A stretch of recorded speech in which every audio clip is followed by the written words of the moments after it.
اعوذ باللہ من الشیطان الرجیم، بسم اللہ الرحمن الرحیم۔ پارہ نمبر 10 چل رہا ہے جی، سورۃ الانفال، اور رکوع نمبر 6۔ یا ایھا النبی، اے نبی مکرم علیہ الصلوۃ والسلام، کل آپ فرما دیجئے، لمن فی ایدیکم من الاسریٰ، ان قیدیوں سے جو آپ کے قبضے میں ہیں، ان یعلم اللہ فی قلوبکم، اگر جان لی اللہ نے تمہارے دل میں، خیرن کوئی بلائی، یؤتکم خیرا مما اخذ منکم، تو بہترین تمہیں عطا فرمائے گا جو لیا گیا ہے تم سے،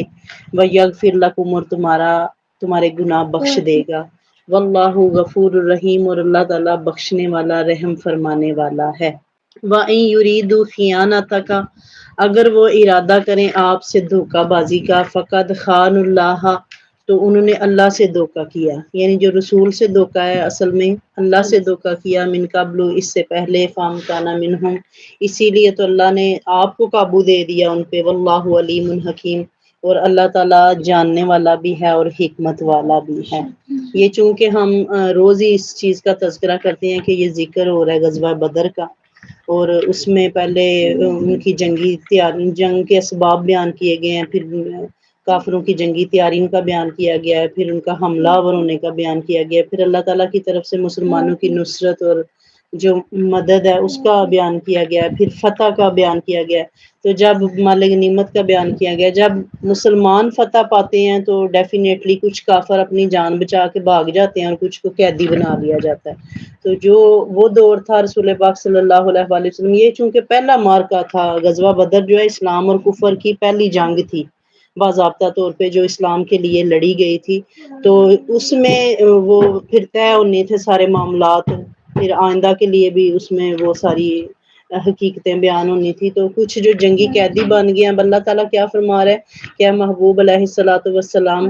وہ قیدی جو آپ کے قبضے میں ہیں، اگر جان لی اللہ تعالیٰ نے، ان سے آپ کہہ دیجئے کہ اگر اللہ نے تمہارے دلوں میں کوئی بلائی یا خوبی پائی تو تمہیں اس سے بہتر دے گا جو تم سے لیا گیا۔ یعنی اب گو کہ وہ مشرک منافق جو ہیں وہ قیدی بن کے آ گئے ہیں، تو اللہ کے محبوب علیہ الصلوۃ والسلام کو کیا حکم ہو رہا ہے؟ بعض اوقات ایسے ہوتا تھا کہ قیدی قید میں آئے ہوئے دین اسلام قبول کر لیتے تھے، تو رسول کریم صلی اللہ علیہ وآلہ وسلم کو کیا وہ فرمایا جا رہا ہے کہ آپ ان سے فرمائیے کہ اگر،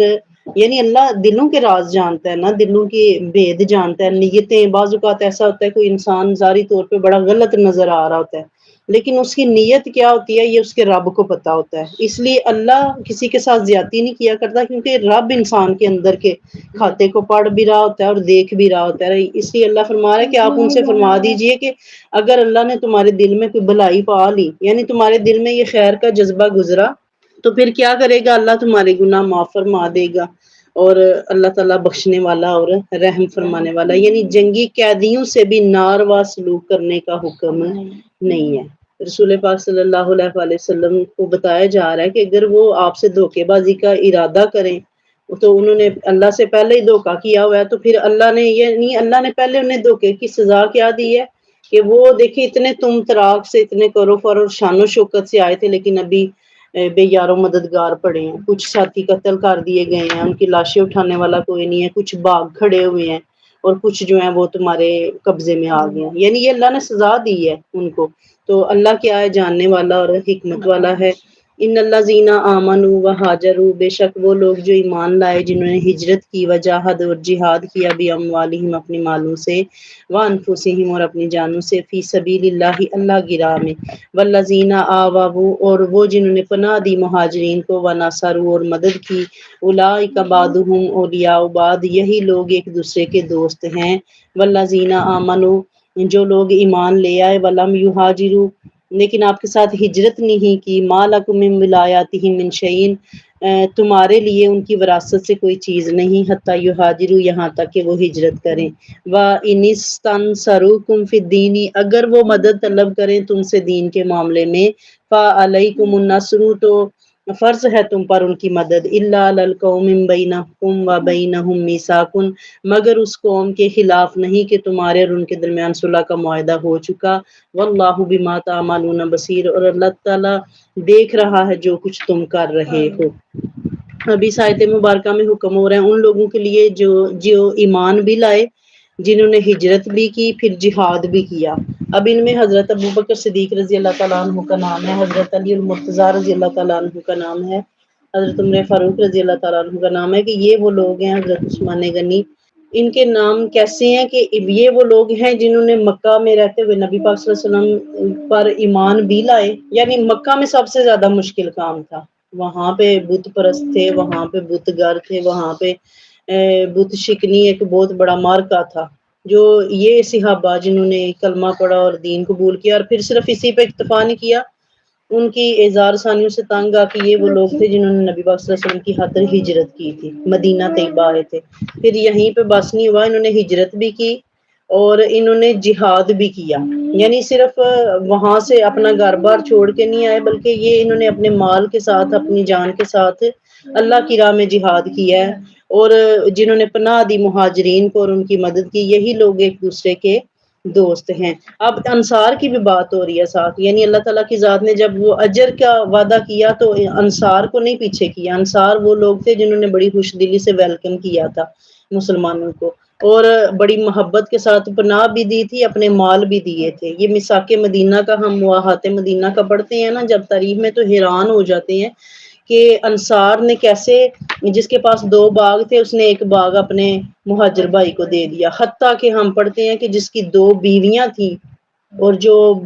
مطلب پیچھے سے ایسے آئے تھے کہ ان کی بیویوں نے ساتھ نہیں دیا تھا، تو ایک بیوی کو طلاق دے کے کہا کہ تم نکاح کر لو اور اپنا گھر آباد کرو۔ یہ جذبہ تھا، یعنی کوئی یوں مل بانٹ کے کھاتا نہیں ہے جیسے انصار نے اس وقت وہ قربانیاں دی تھی۔ تو اللہ تعالیٰ کیا فرما رہا ہے کہ جنہوں نے تمہارے ساتھ ہجرت تو نہیں کی، ان کی وراثت سے کوئی چیز نہیں ہے تمہارے لیے، ہاں اگر وہ تمہارے ساتھ ہجرت کریں، تم سے مدد طلب کریں، یعنی پھر یہ ہر وہ مومن مسلمان پہ واجب ہو گیا تھا کہ جو بھی کوئی ہجرت کر کے کہیں سے بھی آئے گا، پھر لوگ یمن سے آنا شروع ہو گئے، لوگ مکہ سے آنا شروع ہو گئے، ارد گرد کے جتنے ممالک تھے وہ سارے کوئی ہجرت کرتا اور وہ آ جاتا نبی پاک صلی اللہ علیہ وسلم کی محبت میں۔ تو حکم کیا تھا کہ ان کی مدد کرو، ان کی مدد کرو، تم پر ان کی مدد کرنا کیا ہے؟ واجب ہے، فرض ہے۔ اور ہاں اگر کوئی ایسی کسی قوم کے خلاف مدد مانگے گا جن کے ساتھ تمہارا امن کا معاہدہ ہے، تو تم اس جنگ میں شرکت نہیں کرو گے، یعنی اسلام ہر حال میں کس چیز کا درس دے رہا ہے؟ وعدوں کی پاسداری کا، یعنی تم نے کسی کے ساتھ کوئی کمٹمنٹ کی ہے، کوئی وعدہ کیا ہے، تو اس کو ہر حال میں پورا کرنا تم پر فرض ہے۔ پھر تمہارا دوست بھی تم سے یہ مدد مانگے گا نا، ہیلپ طلب کرے گا کہ فلاں کے مقابلے میں میرے ساتھ کھڑے ہو جاؤ، تمہارا اس کے ساتھ معاہدہ چل رہا ہے، تو تم پھر دوست کو انکار کرو گے، پھر تم دشمن کو تکلیف نہیں دو گے۔ یہ دیکھیں اسلام کے جنگوں کے بھی وہ اصول ہیں اور رولز ہیں کہ جنگ کرنے کے بھی آداب ہوا کرتے ہیں۔ یہ جب کفار جنگیں کرتے ہیں تو یہ سب سے پہلے بچوں پہ حملے کرتے ہیں، یہ بوڑھوں کو تکلیف دیتے ہیں، عورتوں کو تکلیف دیتے ہیں، جبکہ یہ ساری چیزیں دین اسلام نے منع فرما دی ہیں۔ والذین کفروا، وہ لوگ جنہوں نے کفر کیا، بعضهم اولیاء، بعد وہ ایک دوسرے کے حمایتی ہیں، الا تفعلوه، اگر تم ان حکموں پر عمل نہیں کرو گے، تکن فتنۃ فی الارض، تو برپا ہو جائے گا فتنہ ملک میں، وفساد کبیر، اور بڑا فساد پھیل جائے گا۔ والذین آمنوا، وہ جو ایمان لائے، وہاجروا، ہجرت کی، وجاہدوا، اور جہاد کیا، فی سبیل اللہ، اللہ کی راہ میں، والذین آووا، وہ جنہوں نے پناہ دی، ونصروا، اور ان کی امداد کی، اولئک هم المؤمنون حقا، وہی لوگ سچے ایماندار ہیں، لہم مغفرۃ ورزق کریم، اور ان کے لیے بخشش ہے اور باعزت روزی ہے۔ یہ دیکھیں یہاں پہ اللہ کی ذات کیا فرما رہی ہے کہ اگر تم یہ جو حکم اللہ فرما رہا ہے، یعنی اگر کسی کے ساتھ معاہدہ چل رہا ہے تو اس کو جان بوجھ کے چھیڑخانی نہ کرو، کسی کے کہنے میں آ کے ان پہ حملے نہ کرو۔ اللہ کیا فرما رہا ہے، اگر ان حکموں پہ تم عمل نہیں کرو گے تو کیا ہو جائے گا؟ زمین میں فساد پھیل جائے گا، اور اللہ نے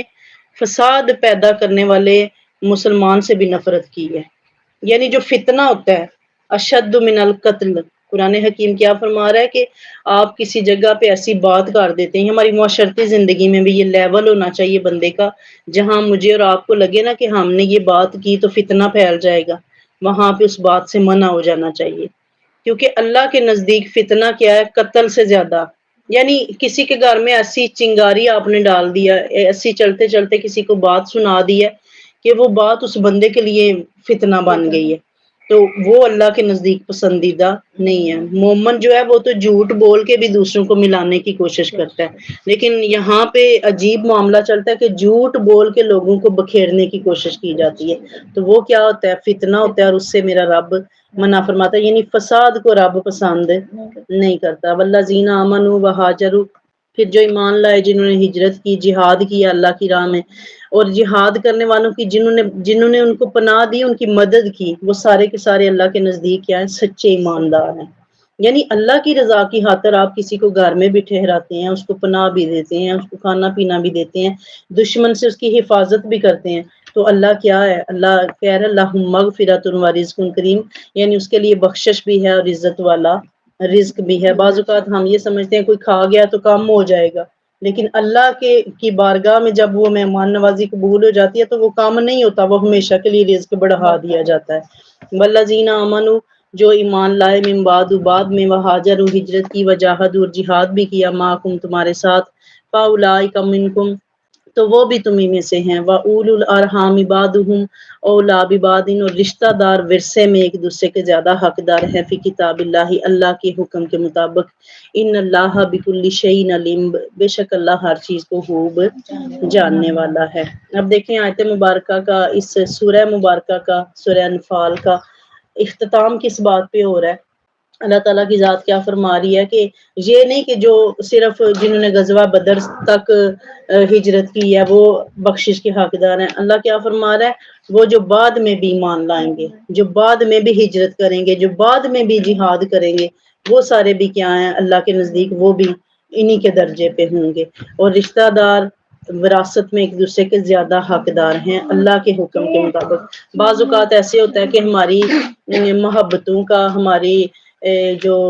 چیزوں کا حقدار کوئی اجنبی بن جاتا ہے اور اپنے محروم رہ جاتے ہیں۔ اللہ کیا فرما رہا ہے؟ اللہ کی کتاب میں رشتہ دار ایک دوسرے کے زیادہ حقدار ہے، یعنی چیریٹی بگنز ایٹ ہوم۔ وہ انسان جو اپنے گھر کے لیے اچھا نہیں ہے، وہ باہر جتنا مرضی اچھا بنتا رہے، اللہ کے نزدیک اس کا وہ مقام اور مرتبہ نہیں بننے والا، کیونکہ اللہ کیا ہے؟ ہر چیز کو خوب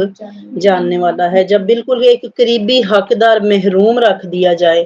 اس کو نوازنے میں بخل اور بخیلی سے کام لیا جائے اور باہر کے لوگوں میں صدقے تقسیم کیے جائیں، تو وہ ڈیفینیٹلی اس کا دل جلے گا، تو اس کے جو دل سے نکلے گی، جو آپ کے لیے بد دعا نکلے گی، وہ آپ کے سارے اعمال کو ضائع کرنے کے لیے، خاکستر کرنے کے لیے کافی ہے۔ اس لیے اللہ تعالیٰ کی ذات کیا چاہتی ہے کہ رشتہ داروں کے حقوق ادا کرنے والے بن جائیں، بہن بھائی ایک دوسرے کے حق پہچاننے والے بن جائیں، اور یہی کتاب اللہ کی ہدایت ہے۔ یہ یعنی اسلام آپ کو صرف اس فلسفے میں نہیں الجھاتا کہ آپ سارا دن نمازیں پڑھیں، آپ روزے ہی رکھتے رہیں، وصال وہ صوم وصال اور صوم دہر میں پڑ جائیں، آپ ہمیشہ ہی حج اور عمرے کو پرائرٹی دیں، بلکہ اسلام کیا چاہتا ہے کہ آپ شخصی عبادات پہ بھی فوکس کریں، لیکن اس کے ساتھ ساتھ جو معاشرتی نظام ہے اس پہ بھی آپ توجہ دیں۔ یہ نہ ہو کہ کل کو آپ کے پلڑے میں صرف اور صرف نمازوں کا ثواب رہ جائے، آپ کے پلڑے میں صرف وہ حج عمرے کے پھیرے رہ جائے۔ اللہ تعالیٰ کی ذات کیا چاہتی ہے کہ انسان کا انسان کے ساتھ جو ربط ہے وہ خوبصورت ہو، یہ جو ہمارا خاندانی نظام ہے یہ بڑی محبت کے ساتھ چلنے والا ہو، کیونکہ اللہ کے نزدیک سب سے بہترین مومن وہ ہے جو اپنے گھر والوں کے لیے بہترین ہے۔ تو اللہ تعالیٰ کی ذات ہمیں ان چیزوں کو سمجھنے کی توفیق عطا فرمائے۔ آج ہماری سورۃ الانفال مکمل ہو گئی ہے، تو انشاءاللہ کل دیکھیں گے قرآن حکیم آئندہ ہمارے لیے کیا پیغامات لے کے آ رہے ہیں۔ اللہ ہمیں سمجھنے کی اور عمل کی توفیق عطا فرمائے۔ وما علینا الا البلاغ۔